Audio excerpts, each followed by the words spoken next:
আমরা সংবিধান সংস্কার কমিশনের রিপোর্টটা প্রায় শেষ পর্যায়ে আছি।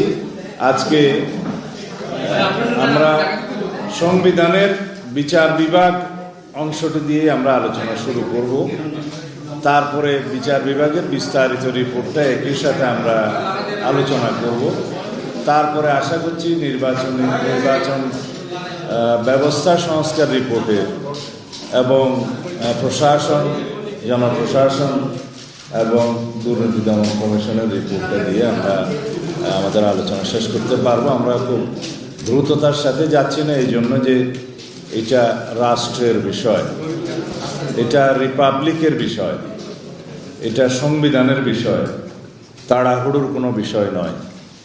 এটার যে সমস্ত সিদ্ধান্ত জাতীয় ঐক্যমতের ভিত্তিতে গৃহীত হবে, একটা বৃহত্তর একটা কনসেনসাস আমরা সৃষ্টি করতে পারব, সেটা জাতীয় জীবনে একটি মহান ভূমিকা রাখবে, অনেক গুরুত্বপূর্ণ ভূমিকা রাখবে। সুতরাং একটু সময় বেশি নিলেও আমরা বিস্তারিত রিপোর্টের উপরে বিস্তারিত আলাপ করছি।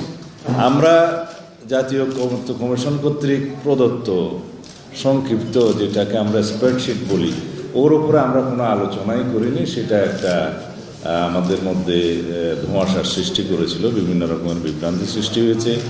যাই হোক, সেটা ওনারাও আলোচনা করতে আগ্রহী না, আমরা মোটেও আগ্রহী নই।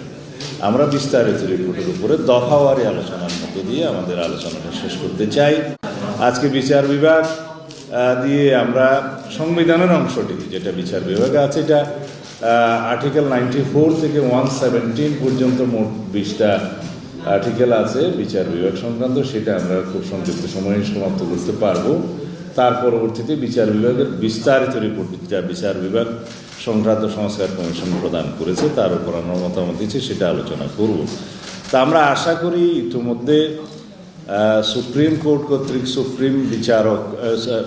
সুপ্রিম কোর্টের বিচারক নিয়োগ সংক্রান্ত যে অধ্যাদেশ জারি করেছে, যেটা হাইকোর্টে চ্যালেঞ্জ হয়েছে, সেই বিষয়টা এবং সুপ্রিম কোর্টের একটা সচিবালয় প্রতিষ্ঠার জন্য যে উদ্যোগটা গ্রহণ করেছে, এটা সহ আমরা বিচার বিভাগের স্বাধীনতায়, সম্পূর্ণ স্বাধীনতায় আমরা বিশ্বাসী এবং সেটা আমরা বাস্তবায়ন করার অঙ্গীকার আছে।